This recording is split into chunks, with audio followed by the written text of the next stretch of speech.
February 28, niyanig ang iba't ibang bansa sa Middle East nang magkakasunod na pagsabog ng missile at drone attack. Ito'y matapos maglunsad ng operasyon ang Amerika at Israel laban sa Iran. Layunin ng dalawang bansa na sirain ang missile capabilities at pahinain ang militar ng Iran. Agad namang gumanti ang Iran at nagpakawala ng missile sa Israel at ibang bansa sa Middle East na may military base ang Amerika.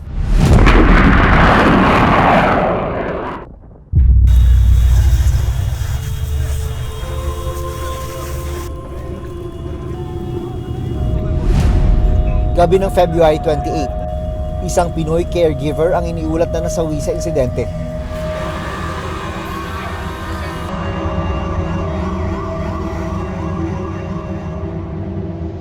Nalulungkot ko na meron po tayo natanggap na report na meron na pong casualty na Pilipino dito po sa gera na nangyayari sa Middle East. Kinilala siyang si Mary Jane Velasquez de Vera, 32 taong gulang at tubong Basista, Pangasinan. Kwento ng kaibigan ni Mary Ann na si Mel Isico, tinamaan daw ng shrapnel o piraso ng bomba mula sa isang missile attack si Mary Ann habang inililigtas ito ang kanyang employer papunta sa bomb shelter. Siya lang ang lalo kasi yung olds niya doon lang mismo yung olds niya mismo doon sa bedroom. Safe sila. Doon sa area kung saan si Michelle nakatayo malapit sa hallway, malapit doon sa bedroom ng amo niya. Yun yung mismong direct hit ng rocket. Hindi niya iniwan yung matanda niya. Talagang safety niya. Bago siya, hindi na siya tumakbo.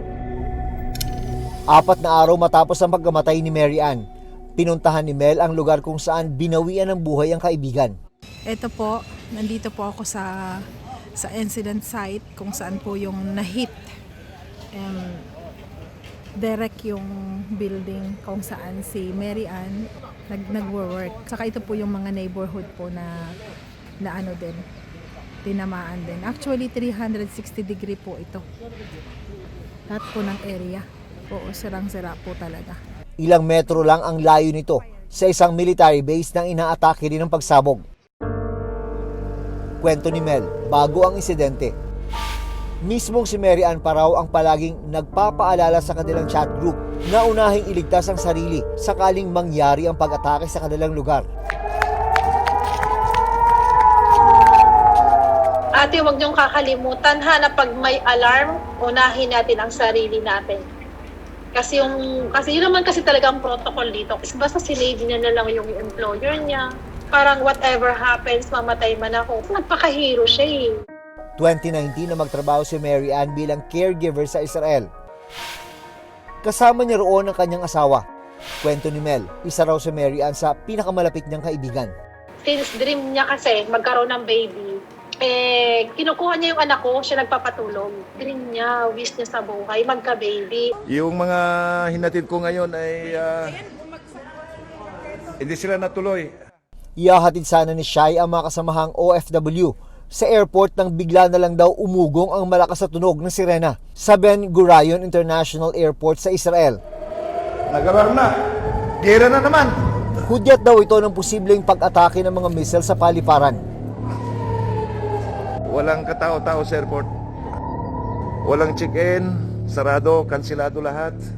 Mga security lang at saka mga pulis ang mga nandirito. Yung sa airport, ano po ba nangyari sa inyo doon sa airport? Babalikan ko po yung mga inihatid ko doon. Kasi nag-text sila sa akin na kansilado ng flight nila. Nung pagbalik ko, ayun na, nag-alarm na sunod-sunod. Tapos nakakarinig na kami ng mga putok na malalakas sa iba't ibang mga lugar. Kaya nagtakbuhan ng mga tao, pati yung mga empleyado sa airport, isinafe na rin nila ang sarili nila. Magulo na naman. Ang ibang biyahero, iniwan na ang kanilang mga bagahe sa airport. Yung mga mag-check-in sana, wala na.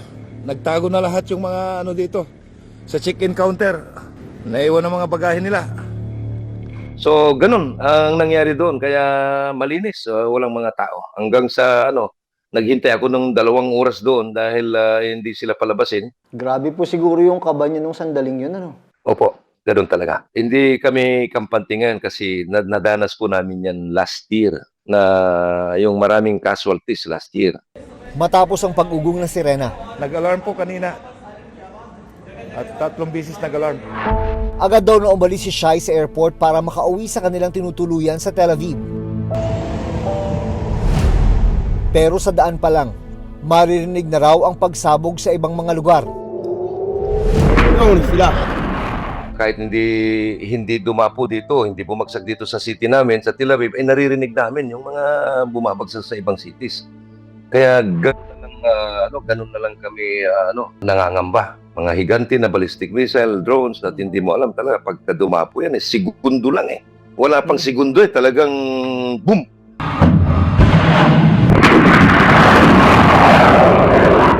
Dahil tigil operasyon ng airport, walang trabaho si Shai. Sa ngayon, pansamantala siyang tumutuloy sa bomb shelter ng kanilang gusali kasama ang iba pang mga Pilipino. Ito po ang kalagayan namin dito ngayon sa nagtatakbuhan sa sa shelter. Ano po? Pag ganito na naririnig namin ang ito, naririnig niyo to, ang sirena. Ipinasilip ni Shai sa reporter's notebook ang kanilang kasalukuyang sitwasyon habang nasa bomb shelter.